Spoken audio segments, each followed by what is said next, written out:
नमस्कार दोस्तों। अब हम जैव अणु के कुछ सब्जेक्टिव प्रश्न करेंगे। पहला प्रश्न, वृहत अणु क्या होते हैं? उदाहरण दीजिए।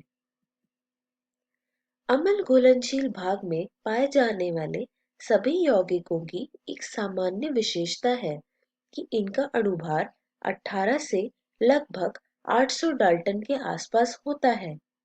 अम्ल अविलय अंश में 4 प्रकार के कार्बनिक यौगिक हैं, जैसे प्रोटीन्स, न्यूक्लिक अम्ल, लिपिड और पॉलीसैकेराइड। लिपिड के अतिरिक्त इस श्रेणी के यौगिकों का अणु भार 10,000 डाल्टन या इसके ऊपर होता है।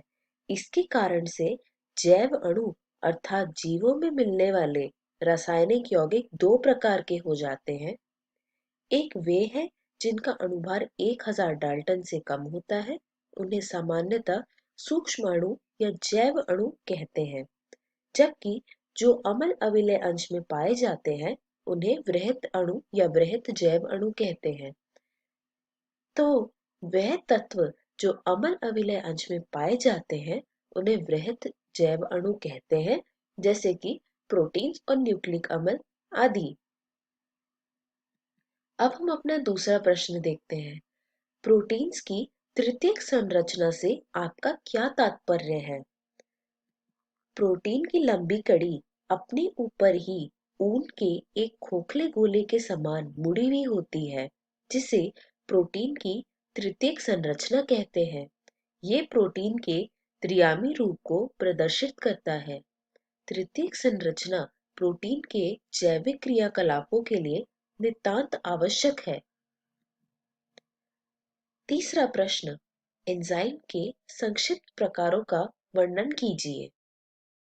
ऑक्सीडोरिडक्टेजेस या डिहाइड्रोलेजेस एंजाइम, जो दो क्रियाधारों S व S डैश के बीच ऑक्सी अपचयन को उत्प्रेरित करती है, जैसे S जमा S डैश बनता है S जमा S डैश। पहला वाला S उपापचयित है और दूसरा S डैश जो है वो ऑक्सीकृत है। जबकि जब ये रिएक्शन होता है, जब ये रासायनिक अभिक्रिया होती है, तो जो S होता है वो ऑक्सीकृत हो जाता है और जो S डैश है वो उपापचयित हो जाता है। ट्रांसफरेजेस एंजाइम क्रियाधारों के एक जोड़े S व S डैश के बीच एक समूह के स्थानांतरण को उत्प्रेरित करते हैं, जैसे Sg के समूह जमा S डैश बन जाता है S जमा S dash G। Hydrolysis enzyme ester ether peptide glycosidic carbon carbon तथा कार्बन हैलाइड या फास्फोरस नाइट्रोजन बंधों का जल उपघटन करता है। लाइसिस जल उपघटन के अतिरिक्त विधि द्वारा एंजाइम क्रियाधारकों के समूह के अलग होने को उत्प्रेरित करता है, जिसके फलस्वरूप द्विबंधों का निर्माण हो जाता है। आइसोमरेजेस वे सभी एंजाइम जो प्रकाशीय, ज्यामितीय व स्थितीय समावयवों के अंतर रूपांतरण को उत्प्रेरित करते हैं।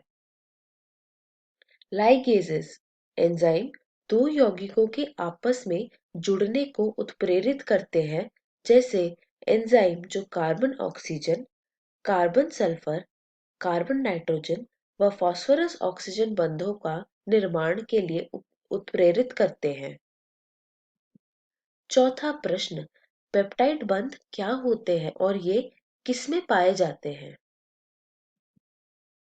किसी भी पॉलीपेप्टाइड या प्रोटीन में अमीनो अम्ल पेप्टाइड बंध द्वारा जुड़े होते हैं, जो एक अमीनो अम्ल के कार्बोक्सिल यानी COOH समूह व अगले अमीनो अम्ल के अमीनो यानी NH2 समूह के बीच अभिक्रिया के उपरांत जल अणु के निकलने के बाद बनता है।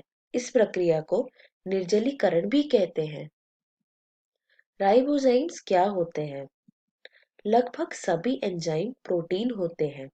कुछ न्यूक्लिक अम्ल एंजाइम की तरह व्यवहार करते हैं, इन्हें राइबोसोम्स कहते हैं। रासायनिक अभिक्रियाओं को विस्तार में समझाएं। रासायनिक यौगिकों में दो तरह के परिवर्तन होते हैं। पहला भौतिक परिवर्तन, जिसमें बिना बंध टूटे हुए यौगिक के आकार में परिवर्तन होता है। अन्य भौतिक प्रक्रिया में द्रव्य की अवस्था में परिवर्तन होता है, जैसे बर्फ का पिघलकर पानी में परिवर्तित होना या पानी का वाष्प में बदलना। ये भौतिक प्रक्रियाएं हैं।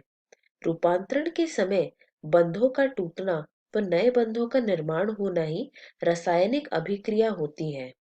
उदाहरण जैसे बेरियम हाइड्रोक्साइड और सल्फ्यूरिक एसिड बनता है बेरियम सल्फेट और दो पानी के मॉलिक्यूल। यह एक अकार्बनिक रासायनिक अभिक्रिया है। ठीक इसी प्रकार स्टार्च का जल उपघटन द्वारा ग्लूकोज में बदलना एक कार्बनिक रासायनिक अभिक्रिया है। भौतिक या रासायनिक अभिक्रिया के दर का सीधा संबंध इकाई समय के बनने वाले उत्पाद से होता है। और इसी तरह हमने जैव अणु के सारे महत्वपूर्ण सब्जेक्टिव प्रश्न कर लिए हैं। धन्यवाद दोस्तों।